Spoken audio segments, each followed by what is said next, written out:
नमस्कार साथियों, स्वागत है आप सबका शिव सर पीसीएस क्लास में। जैसा कि आप सबको मालूम है कि हमारे इस चैनल के माध्यम से विभिन्न परीक्षाओं की तैयारी करवाई जाती है।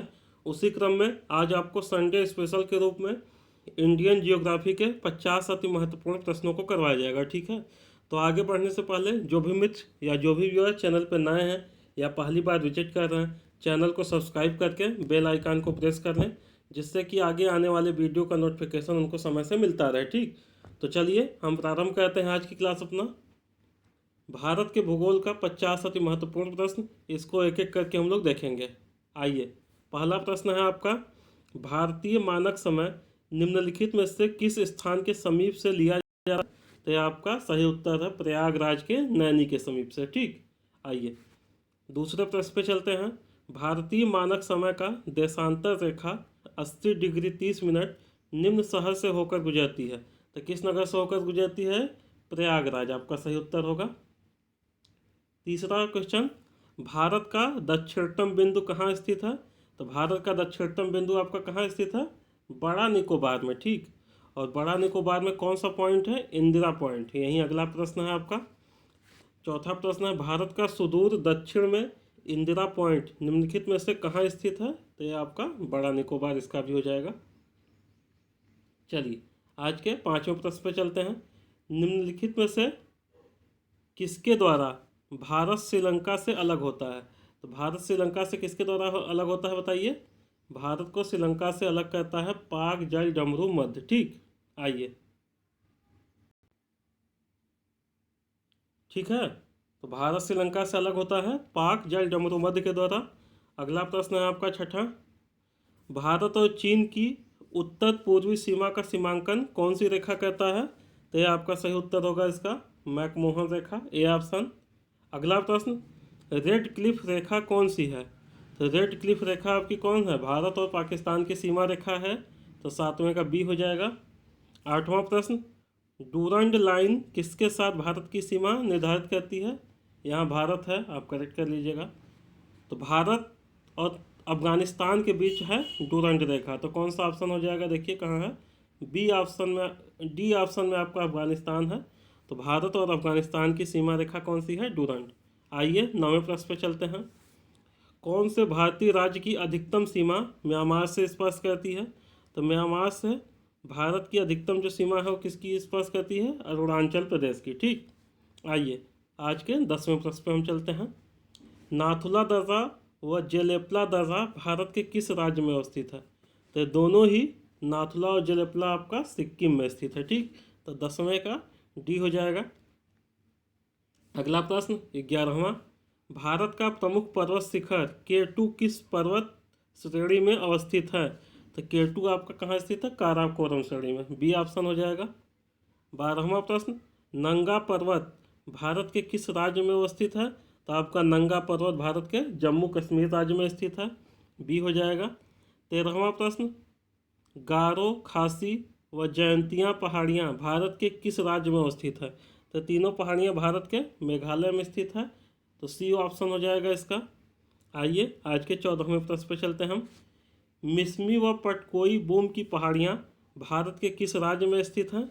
तो भारत के अरुणाचल प्रदेश में स्थित है मिसमी व पटकोई बूम। ठीक, आइए आज के 15वें प्रश्न पे चलते हैं। सिंधु की सबसे बड़ी सहायक नदी कौन सी है? तो सिंधु की सबसे बड़ी सहायक नदी चिनाब नदी है। ठीक, आइए 16वें प्रश्न पे चलते हैं। राबी नदी किसकी सहायक नदी है? तो राबी नदी आपकी चिनाब नदी की सहायक नदी है। ठीक, आइए 17वें प्रश्न पे चलते हैं। निम्नलिखित में से भारत की सबसे बड़ी बहुउद्देशीय नदी घाटी परियोजना है? तो भारत की सबसे बड़ी नदी घाटी परियोजना कौन सी है? भाखड़ा नांगल परियोजना, तो आपका क्या हो जाएगा? B option. ठीक, चलिए 17 का बी। 18 नंबर, बराबर नदी किसकी सहायक नदी है? तो बराबर नदी जो है आपकी दामोदर नदी की सहायक नदी है, तो इसका आंसर ए हो जाएगा। 19वां, तुरियल जल विद्युत परियोजना किस राज्य की प्रमुख परियोजना है? तो यह आपका कहाँ का है बताइए? मिजोरम। तुरियल परियोजना मिजोरम राज्य की है। आइए 20वें प्रश्न में हम चलते हैं। भारत के निम्नांकित राज्यों में से किसके 3 तरफ अंतर्राष्ट्रीय सीमाएं हैं? तो आपका इसका सही उत्तर हो जाएगा त्रिपुरा। त्रिपुरा को आपको मालूम है 3 तरफ से बांग्लादेश ने घेर रखा है। तो आपका क्वेश्चन ऐसे भी पूछ सकता है कि कौन सा प्रदेश 3 तरफ से बांग्लादेश से घिरा हुआ है? तो आपका सही उत्तर त्रिपुरा हो जाएगा। आइए 21वें प्रश्न पर चलते हैं। निम्नलिखित में से किस भारतीय राज्य की सीमाएं भूटान राज्य के साथ नहीं मिलती हैं? तो आपका जो ऑप्शन दिया गया है उसमें से मेघालय की सीमा भूटान से नहीं मिलती है, ठीक, बाकी तीनों की मिलती है। आइए 22वें प्रश्न पे चलते हैं। निम्न में से किस राज्य की सीमा बांग्लादेश से नहीं मिलती है? तो बांग्लादेश से किसकी सीमा नहीं मिलती है? मणिपुर की सीमा देखिए बांग्लादेश से नहीं मिलती है। मणिपुर आपका बिल्कुल किनारे है, इसकी सीमा कहाँ से मिलती है? म्यांमार से मिलती है। 23वां प्रश्न, भारतीय मानक समय की याम्योत्तर नहीं गुजरती है, किस से नहीं गुजरती है? यहाँ मानक है, कर लीजिएगा करेक्ट आप, नामक की जगह मानक। तो भारतीय मानक समय उत्तर प्रदेश से गुजरती है, छत्तीसगढ़ से भी गुजरती है, आंध्रा से भी गुजरती है। तो आपका ऑप्शन में महाराष्ट्र ऐसा है जहाँ से नहीं गुजरती है, ठीक। और भारतीय मानक समय कहाँ कहाँ से और गुजरती है देखिए, उत्तर प्रदेश, मध्य प्रदेश, छत्तीसगढ़, उड़ीसा और आंध्रा, इन 5 जगह से गुजरती है। आइए 24वें प्रश्न पे चलते हैं। यदि भारतीय मानक समय याम्योत्तर पर मध्याह्न है, यानी कितना 12 बजा है वहाँ, तो 120 डिग्री पूर्वी देशांतर पर स्थानीय समय क्या होगा? ठीक, आपको मालूम है कि 1 डिग्री के डिफरेंस पे 4 मिनट का डिफरेंस हो जाता है, ठीक। तो आप क्या करिए, पहले निकाल लीजिए दोनों में कितने का डिफरेंस है। तो 120 डिग्री पूर्वी देशांतर पूछा है, आपको मालूम है कि जो मानक समय हो 82 डिग्री 5 मिनट होता है। तो इसमें से घटा दीजिए पहले आप, तो यहाँ आपका 5 आ जाएगा और यहाँ 37 डिग्री 5 मिनट आ जाएगा, ठीक। 37 डिग्री 5 मिनट का डिफरेंस। अब आप इसमें क्या करिए, 4 का गुणा कर दीजिए, जिससे कि मालूम चल जाए कितने का डिफरेंस होगा। तो आपका टोटल आ जाएगा 150 मिनट। 150 मिनट को आप कह सकते हैं 2 घंटे 30 मिनट। तो जब 12 बजा है आपका याम्योत्तर पे, तो 120 डिग्री पूर्वी देशांतर पे कितना हो जाएगा? 14:20 मिनट, ठीक। तो आपका बी ऑप्शन हो जाएगा। 25वां प्रश्न, सिपकीला दर्रा भारत के किस राज्य में स्थित है? तो आपका सिपकीला दर्रा कहाँ स्थित है? हिमाचल प्रदेश में स्थित है। 26वां, नीति दर्रा भारत के किस राज्य में अवस्थित है? तो आपका नीति दर्रा जो है उत्तराखंड में स्थित है। तो क्या हो जाएगा? सी ऑप्शन, ठीक। आइए 27वें पे चलते हैं। निम्नलिखित में से कौन सा भारतीय राज्य कर्क रेखा के उत्तर में स्थित है? तो इसका उत्तर देखिए क्या हो जाएगा आपका? मणिपुर हो जाएगा, क्योंकि मणिपुर के दक्षिण में जो मिजोरम स्थित है, आपको मालूम है कि कर्क रेखा मिजोरम को काटती है। तो मिजोरम से उत्तर में है मणिपुर। तो आपका सही उत्तर क्या हो जाएगा? मणिपुर। आइए हम चलते हैं आज के अगले प्रश्न पे। जून माह में निम्न स्थानों में से कहाँ पर दिन की अवधि अधिकतम होती है? तो दिए गए ऑप्शन में जून माह में अधिकतम अवधि कहाँ होगी? दिल्ली की। आइए 29वें प्रश्न पे चलते हैं। सिक्किम से गुजरने वाला अक्षांश निम्नलिखित में से किस एक से भी होकर गुजरता है? तो जो देखिए, जो रेखा सिक्किम से गुजरेगा वो आपको राजस्थान को भी काटेगा। तो आपका सही आंसर हो जाएगा डी, राजस्थान, ठीक। आइए आज के अगले प्रश्न पे चलते हैं। कितने भारतीय प्रदेशों से होकर कर्क रेखा गुजरती है? तो कर्क रेखा टोटल 8 प्रदेशों से होकर गुजरती है।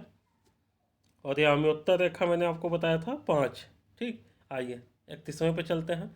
निम्नांकित नगरों में से कौन कर्क रेखा के निकटतम दूरी पर स्थित है? तो आपका जितना भी ऑप्शन दिया है उसमें से गांधीनगर कर्क रेखा के निकटतम दूरी पर है यहाँ, ठीक। तो गांधीनगर कर्क रेखा के निकटतम है, ठीक। आइए 32वें पे चलते हैं। भारत का सुदूरस्थ दक्षिणी बिंदु कौन सा है? तो भारत का दक्षिणी बिंदु क्या है? इंदिरा पॉइंट पर। 33वां प्रश्न, जोजिला दर्रा व बोजिला दर्रा भारत के किस राज्य में अवस्थित है? तो दोनों ही दर्रा भारत के जम्मू कश्मीर राज्य में स्थित हैं, जोजिला और बोजिला, ठीक। आइए अगले प्रश्न पे चलते हैं। शिवालिक शैल समूह के दक्षिण में भाबर क्षेत्र उदाहरण है। तो किस क्षेत्र का उदाहरण है? आपका गिरिपद की स्थिति का उदाहरण है। शिवालिक श्रेणी का निर्माण हुआ है तो किस युग में हुआ है? आपका सेनोजोइक में, ठीक। तो हो जाएगा सेनोजोइक। आइए 36वें पे चलते हैं। हिमालय का पर्वतपदीय प्रदेश क्या है? तो हिमालय का पर्वतपदीय प्रदेश कौन सा हो जाएगा? Shivalik, D option. ठीक, आइए 37वें पे चलते हैं। उत्तर भारत में उप हिमालय क्षेत्र के सहारे फैले समतल मैदान को क्या कहा जाता है? तो इसका उत्तर देखिए, खादर है, फिर आपका भाबर, तराई, तो क्या कहते हैं इसको? भाबर कहते हैं। ठीक, आइए 38वें प्रश्न पे हम चलते हैं।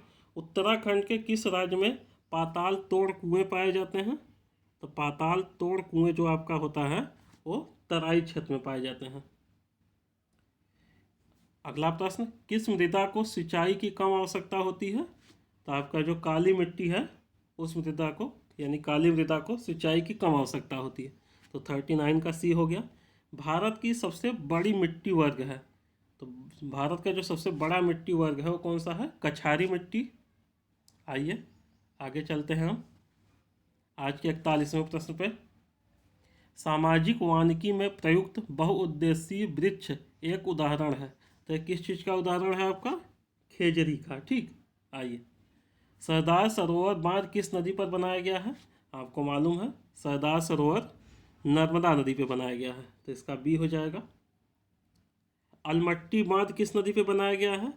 तो आपका अलमट्टी बांध कृष्णा नदी पे बनाया गया है, ए ऑप्शन हो जाएगा। 44 पे आइए। पेंगिंग एक लाभकारी प्रक्रिया है? किस चीज़ में? मूंगफली में लाभकारी प्रक्रिया है, तो पेंगिंग मूंगफली से रिलेटेड है, तो ये हो जाएगा ए ऑप्शन। अगले प्रश्न पे आइए चलते हैं। भारत में सोयाबीन का अग्रणी उत्पादक राज्य कौन सा है? तो सोयाबीन सबसे अधिक कहाँ पाया जाता है? मध्य प्रदेश में उत्पादन होता है इसका, तो अग्रणी उत्पादक राज्य मध्य प्रदेश। ठीक, आइए 46 नंबर। गाय की जो नस्ल अधिक दूध देती है वह कौन सी है? तो गाय की सबसे अधिक दूध देने वाली नस्ल का क्या नाम है आपका? साहिवाल, ए ऑप्शन हो जाएगा। ऑपरेशन फ्लड का संबंध किससे है? तो ऑपरेशन फ्लड का संबंध दुग्ध उत्पादन एवं वितरण से है। भारत में श्वेत क्रांति का जनक किसे कहा जाता है? तो भारत में जो श्वेत क्रांति के जनक थे वो कौन थे? डॉक्टर वर्गीज कुरियन। 49, भारत में कितने रेलवे जोन हैं? देखिए अभी हाल ही में एक रेलवे जोन बढ़ गया है आंध्रा में, तो आपका टोटल कितना हो गया है? अब 18 रेलवे जोन, पहले 17 था, अब हो गया है 18। आइए आज के 50वें प्रश्न पे चलते हैं। निम्नलिखित में से कौन सा तट कोच्चि बंदरगाह से संबंधित है? तो ये आपका कौन सा तट है? मालाबार तट। ठीक, तो यहाँ पे हमारा 50 अति महत्वपूर्ण प्रश्न इंडियन ज्योग्राफी के समाप्त होता है। इसको आप एक बार पढ़ लीजिएगा पूरा, इसका PDF हमारे टेलीग्राम चैनल से ले लीजिएगा, वहाँ से पढ़ लीजिएगा, शिव सर PCS क्लास। ठीक है, तो चलिए आज के लिए बस इतना ही, और यदि आपको वीडियो पसंद आया है तो इसको लाइक करके और अपने मित्रों में भी शेयर कर लीजिए। ठीक, तो चलिए मिलते हैं आप लोगों से अगले वीडियो में किसी और महत्वपूर्ण टॉपिक के साथ। तब तक के लिए धन्यवाद मित्रों।